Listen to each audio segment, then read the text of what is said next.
দস্যু ছিল, কিন্তু প্রকৃত তথ্য আমাদের তদন্ত সংস্থা যেটা পেয়েছে যে এদেরকে পূর্ব থেকে গ্রেপ্তার করে রেখে তাদেরকে ওখানে হত্যা করে তারপরে ফাঁকা আওয়াজ করে গুলি করে তারা ক্রস ফায়ারের পরিবেশ তৈরি করতো এবং সাংবাদিকদের মাধ্যমে তথ্যচিত্র বানিয়ে প্রচার করতো যে বিশাল বীরত্বপূর্ণ কাজ তারা করেছে। এরকম 3টি অপারেশনের ব্যাপারে বিস্তারিত তথ্য প্রমাণাদি আমরা এই মামলার সাথে দাখিল করেছি। এই নিয়ম ভঙ্গ করেই তাকে মেজর জেনারেল করা হয়েছে মেজর থেকে। আর সেনাবাহিনীতে একটা প্রতিষ্ঠিত নিয়ম আছে যে যখনই কোনো হায়ার পোস্টে তাকে প্রমোট করা হয় তার পেশাগত জীবনের কিছু দক্ষতা দেখাতে হয়, কোনো ইউনিট কমান্ড করেছে কিনা, ব্রিগেড কমান্ড করেছে কিনা, কোনো ফরমেশন কমান্ডার সে ছিল কিনা, এগুলো সেনাবাহিনীতে প্রমোশনের ক্ষেত্রে বিবেচনা করা হয়।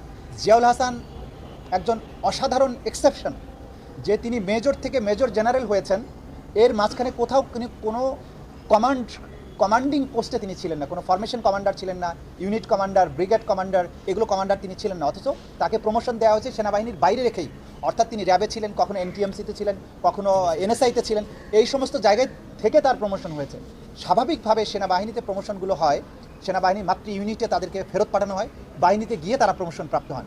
অনলি এক্সেপশন জিয়াউল হাসান, যেটা তার এই খুন গুমে অসাধারণ দক্ষতার কারণে তদানীন্তন সরকার প্রধান শেখ হাসিনা তাকে পুরস্কৃত করার জন্য এইভাবে নিয়ম বহির্ভূতভাবে পদোন্নতিটা তাকে দিয়েছে।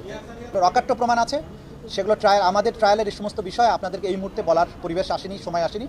আদালতে আমরা যখন উপস্থাপন করব তখন আপনারা বুঝতে পারবেন যে কতটা ভয়াবহ ছিল এবং সাক্ষ্য প্রমাণটা কতটা অকাট্য।